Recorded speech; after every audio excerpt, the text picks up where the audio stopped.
Kit Kat is one of the most popular chocolate bars in the world. We consume billions of them every year. But have you ever wondered what the filling of Kit Kat chocolates is made of? We visited one of the world's largest chocolate manufacturers to find out how over 7 million bars are made each day. Oh, yeah! Yeah! Make me up a piece of that Kit Kat bar!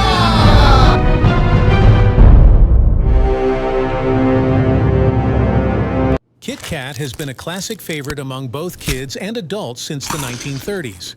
It was introduced to the market in 1935, during the Golden Chocolate Era. It consists of 3 layers of wafer and 2 layers of filling racked in chocolate, a delightful combination of crispy wafers in smooth milk chocolate. In the 1930s, chocolate prices dropped enough to become affordable for 90% of the population. This situation ignited the chocolate war among producers like Mars and Cadbury. The chocolate bar brand was acquired by Nestlé in 1988 in the UK. One of Nestlé's factories in York, which is responsible for producing over 7 million chocolate bars per day. In the UK alone, 1 billion bars are consumed each year, averaging 1,900 chocolate bars every minute. The factory is strategically organized in a way that all steps of the supply chain are located close to each other, except for cocoa trees and their harvesting. These factories receive large tons of cocoa and process the beans. The chocolate factory where Kit Kat chocolate is made is directly connected to the wafer factory that creates the crispy interior of the bar, and the assembly factory where both the chocolate ingredients and wafers come together and are packaged, awaiting in a massive warehouse to be shipped. It all begins with the seeds of the cocoa tree. The cocoa beans mostly come from West Africa, where harvesting takes place in March. The cocoa beans are sun-dried for about 7 days and then shipped directly to the production site in Europe. Once the beans are in the factories, the 3-hour process begins, consisting of cleaning, which allows the beans to be separated from dirt and husky, where a series of rollers crush the beans and release the cocoa seeds. The transformation of the bitter beans into chocolate starts when they are thrown into a machine that vibrate the beans to break the husks and expose the fatty interior of the seed. This is known as pulp and is the part of the bean that holds all the chocolate flavor. Once the beans are broke, the husk and pulp are separated on vibrating filters. The longer and lighter husks remain on top of the filter and are removed, while the smaller and heavier pulps fall down.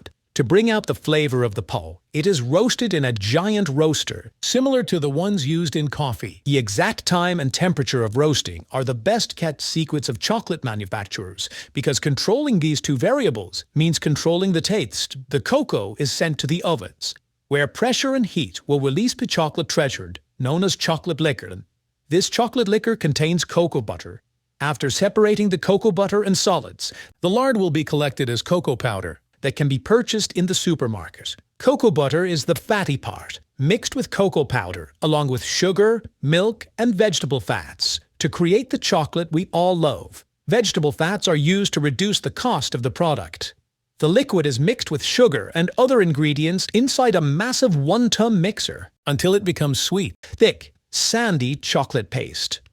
Once the ingredients are mixed, the process of perfection begins, a process called conching, which grinds the chocolate particles, allowing them to become smaller and provide a better texture. The best chocolates will have longer conching times to achieve the smooth and creamy texture of chocolate. The constant friction and heat generated between the mixture and the machine's paddles release even more flavor while smoothing the chocolate. The longer the chocolate is mixed, the creamier, tastier, and more expensive the result. At the end of this process, liquid chocolate is formed. The heating will raise the chocolate's temperature to ensure it melts, and then reduce it to around 27 degrees Celsius. This reduces crystallization formation in the chocolate. Basically, crystallization is what you see in chocolate, with a gray or dull layer, which makes the chocolate unappealing to consumers. And now, we have the chocolate ready for Kit Kat bars. Next, the focus shifts to the production of the wafer layers. Flour is mixed with water to create a dough that is transferred to molds, where the dough takes the shape of large wafer sheets.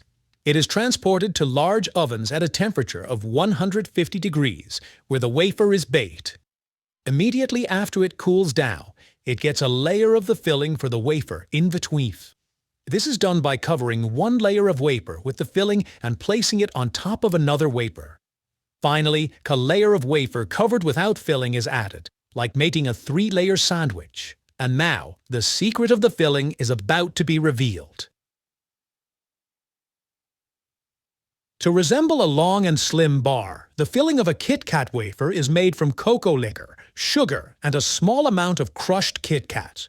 Rejected Kit Kat bars are crushed into a paste, which is then used to fill the wafers of other Kit Kats. After 16 hours of mix, this chocolate is ready to become chocolate bars.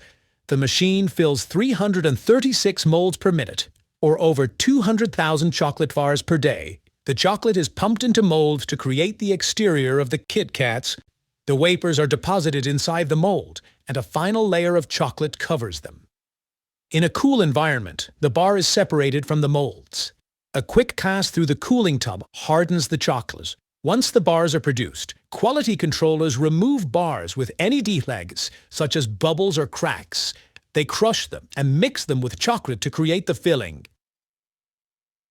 Packaging is carried out immediately afterward, where automatically controlled robots handle the process. The machine works quick, wrapping the chocolate bars. A decorative wrapper is placed, and then the bars are ready to melt in your mouth. Whopping 7 million bars are produced per day. After the packaging, the Kit Kat bars are moved to a storage building, ready for shipment to supermarkets. The fully packaged Kit Kat bars are then transported to an on-site storage facility where they await orders. With each new order, the bars are moved to the loading area and dispatched to supermarkets and retailers, ready to be enjoyed by chocolate lovers all around the world. If you want to know how cement is made, please watch the video on the screen. And please like the video if you enjoyed it and share it with someone who might be interested. Also, subscribe to this channel by activating the notifications to continue learning. Thanks for watching.